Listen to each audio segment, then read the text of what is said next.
A Negro boy in the South. We say black now. All right, black. All right, all right. Is it not the same thing? What? No, Negro. We are taught that all people are named after country. Chinese are named after China. Cubans are named after Cuba. Irish people are named after Ireland. Indonesians named after Indonesia. Japanese are named after Japan. Australians are named after Australia. But there's no country named Negro. All right, then let me. You understand? I understand. You're not as dumb as you look. Let me rephrase.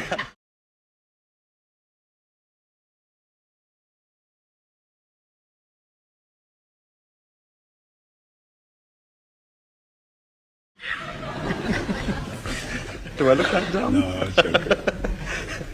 What I really mean is, did you... History of ourselves, the history of our true religion, our nationality, our names.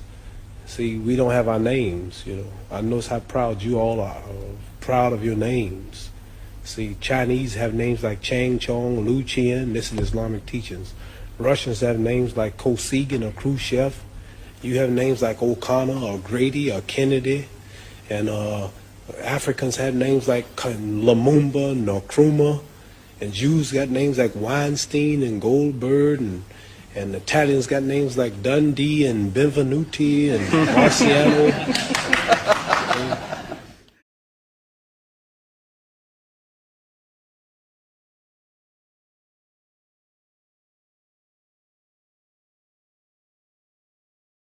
But we have names like Grady and Clay and Hawkins and Smith and Jones and Johnson, but we are black.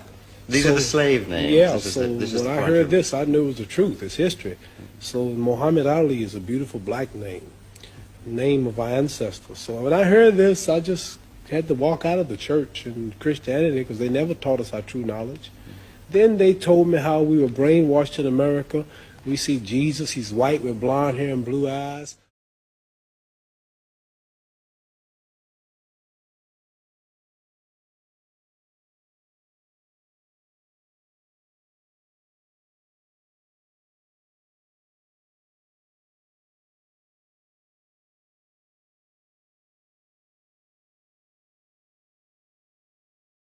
We see the Lord's Supper, all white people.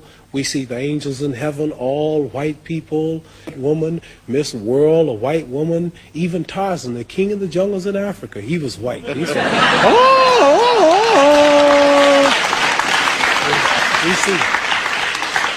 We see a white man swinging in Africa, with a diaper on. He beats up all Africans and breaks the lion's jaw. And then the Africans been in Africa for centuries. But he can't yet talk to the animals. But Tarzan, all of a sudden, some goat raised him up and he can talk to the animals. So I'm just showing you how the black man in America has been whitewashed his mind. And then we look at the good cowboys. They rode the white horses, and the president lived in a White House. They got TV commercials, White House cigars, white swan soap, King white soap, white cloud tissue paper, white rain hair rinse, white tornado flow wax, white plus toothpaste. The president lived in a White House, and the angel food cake was the white cake, but the devil food cake was the chocolate cake. Everything good was white.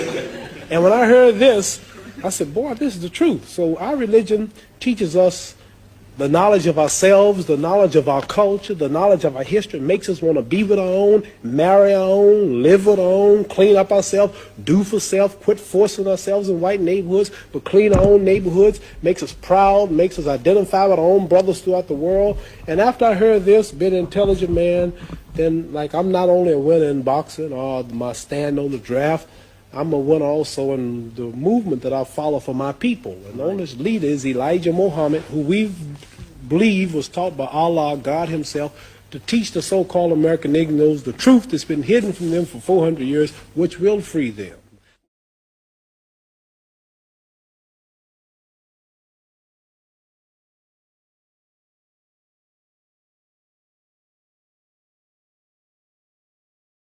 Has said something which perhaps a lot of us white people have misunderstood. Perhaps you can explain it to me. He said that white men are devils. Yes. What does he mean by that? He means just what he said, the deeds and the works of the man. He says the American devils. the lynching, the killing, cutting the black people's private out, sticking it in the mouth. Here's what they did to us. Got a book called 100 Years of Lynching written by white men. Taking black women who was 4 months pregnant, they took us for years and hung us up at the feet and stuck a dagger in the stomach and ripped it and pulled the unborn baby out just to put fear in other slaves. They tied up black people to horses and 2 horses and pulled his arms out and pulled his legs out.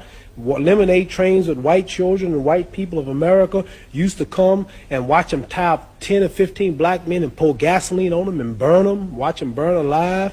They took us and hung us up with trees and shot us with bullets. They took and cut a hand off and gave it to the little boy and they took the leg off. And this is worse than the devil. All right, but... see, the devil, the preacher in the church taught us that the devil was up under the ground. Right. And he'll wait till he died before he burn us up. This white devil in America was worse because he burned us while we was alive. He didn't wait till we died.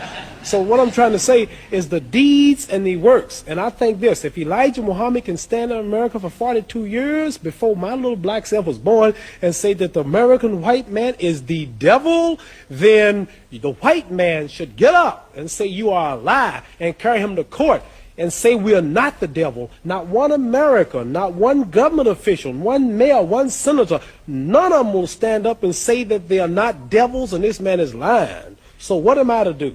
Right.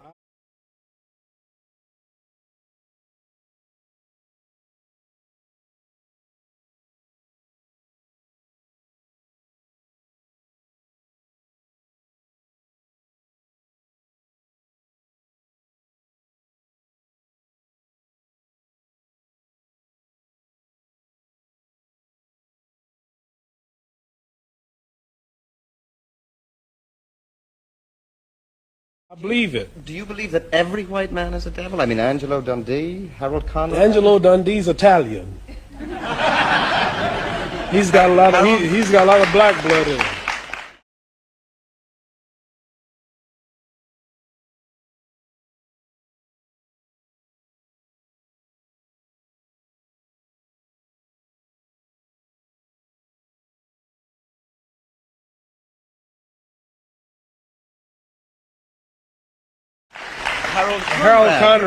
Harold Conrad's Jew.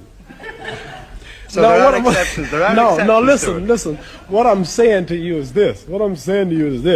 I'm saying that Elijah Muhammad, our leader, teaches us this, and I believe everything he say. So it's not for me to prove that. You must remember, you have not lynched me. It wasn't the Germans that did this to us. It wasn't the white Canadians who's right on our border. He put emphasis on the American devils. He's missioned to America by God to preach the truth. So what I'm saying, let's say we got one white fellow in America who has proved that he means right. Let's say we got another one. White people have died in demonstrations for black people. Now, here's the position I'm in. Here's 10,000 whites coming to kill me. And in those 10,000, or let's say here's 10,000 rattlesnakes coming to bite me. And in those 10,000, there was 1,000 that didn't mean no harm. And I knew there was a good 1,000 snakes out there. But they all look alike. Now, what should I do? Should I keep the door open and let the 10,000 in, hoping that the 1,000 will unite and save me and one bite will kill me? Or should I just be safe and shut the door? So we have white people say, I mean right. I have a black husband. Oh, my children are black. I love everybody. I really believe you. But I'm sorry, man, there's 10 more thousand behind you that don't feel that way. I'm just sorry, but what am I going to do?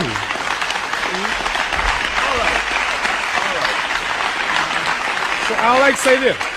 That I know, I'll bet my hand on my family's life now, that there's some whites that mean right and sorry that they're from this race.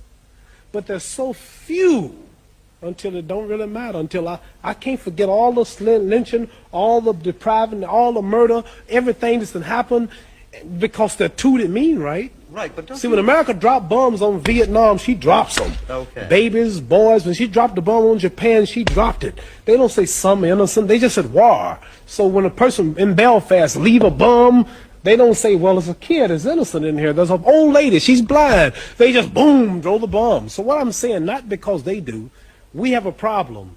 It's black and white. And maybe there's a few voices, I mean right, but there's so many that don't. So we have to look at the problem as a whole. I want to get that plain. I know there are whites that mean right. Okay. You yourself have some little white blood in you. Yeah, what are you saying? You feel totally Negro, or do you feel black? Yeah. Well, nobody is really totally. Like Chinese are yellow, they say, but they're not really yellow.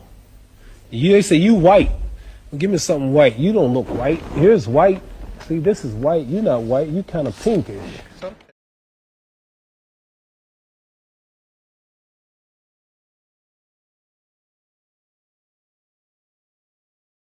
You're not white. See, that's white. Right. So I'm not black, but I'm considered black. But as far as the blood is concerned, some people say, you talk so bad about us in America. You have white blood in you. How did I get white blood in me? Well, you know, way back 100 and something years ago, the old slave master's wife used to get tired, and he would sneak back in old Granny's shack. And old Granny had big hips, and she was pretty and had a big breasts and big legs, and she was strong. She worked all day to clean up the white lady's house, raise the white lady's babies, and the old white lady was tired and weak, and old black slave was back there all strong, and he would slip back at night and close the door, and you know what he would do? I can guess. You can guess what he would do, and then here come me, half black. See?